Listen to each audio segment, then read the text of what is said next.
নমস্কার। ঠাকুরমা স্বামীজি ও গুরুদেবের শ্রীচরণে প্রণাম জানাই। স্বামী গম্ভীরানন্দ মহারাজের লেখা থেকে খানিকটা অংশ পড়ে শোনাচ্ছি। শশী মহারাজ একদিন দেখলেন ঠাকুরকে ভোগ দেবার মতন কিছুই নেই। তখন গায়ের কাপড় খুলিয়া ফেলিয়া বদ্ধদ্বার গৃহে রুদ্ধ অভিমানী পুরুষ সিংহ পাদচারণ করিতে করিতে ঠাকুরকে বলিলেন, পরীক্ষা হচ্ছে, আমি তোমায় সমুদ্রের তীর থেকে বালি এনে ভোগ দেব, তাই প্রসাদ পাব। পেট নিতে না চায়, আঙুল দিয়ে ঠেলে সে প্রসাদ গলায় ঢোকাব। ঠাকুরের দয়ায় ততদূর অগ্রসর হইবার পূর্বেই গৃহদ্বারে করাঘাত হইতে লাগিল। তিনি দরজা খুলিয়া দেখিলেন ঠাকুরের ভোগের জন্য সমস্ত প্রয়োজনীয় দ্রব্য নিয়ে এসে এক ভক্ত উপস্থিত।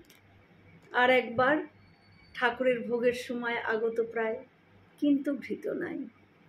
শশী মহারাজ চিন্তাকুল হৃদয়ে পায়চারি করিতেছেন। এমন সময় তাহার ক্লাসের জৈনিক ছাত্র আসিয়া বললেন যে মঠের কোনো একটি অভাব মিটাইতে চান। রামকৃষ্ণানন্দ প্রথমে অস্বীকার করিলেন, কিন্তু ওই ব্যক্তির আগ্রহ দেখিয়া পরে স্বীকৃত হইয়া ঘৃতের অভাবের কথা জানাইলেন। ছাত্রটি সেই মতো উহা তো দিলেনই, পরে প্রতি মাসে উহা পাঠাইতে থাকিলেন। বস্তুত খুব ঘনিষ্ঠভাবে যাহারা মিশিতেন তাহারা ভিন্ন অপর কেহ এসব কাজের কাহিনী জানিতে পারতেন না।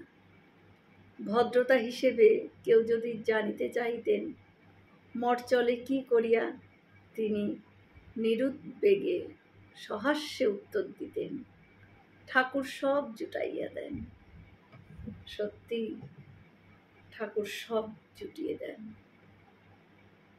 নমস্কার। হয়তো অনেক ভুল ত্রুটি হলো, ক্ষমা করে দেবেন। আমরা সকলে একসাথে মিলে বলি, জয় মহামায় কি জয়, জয় ভগবান শ্রী শ্রী রামকৃষ্ণদেব কি জয়, জয় স্বামীজি মহারাজ জি কি জয়। সকলে সুস্থ থাকবেন, ভালো থাকবেন। ঠাকুর মায়ের কৃপা দৃষ্টি সকলের ওপর বর্ষিত হোক। শুভরাত্রি।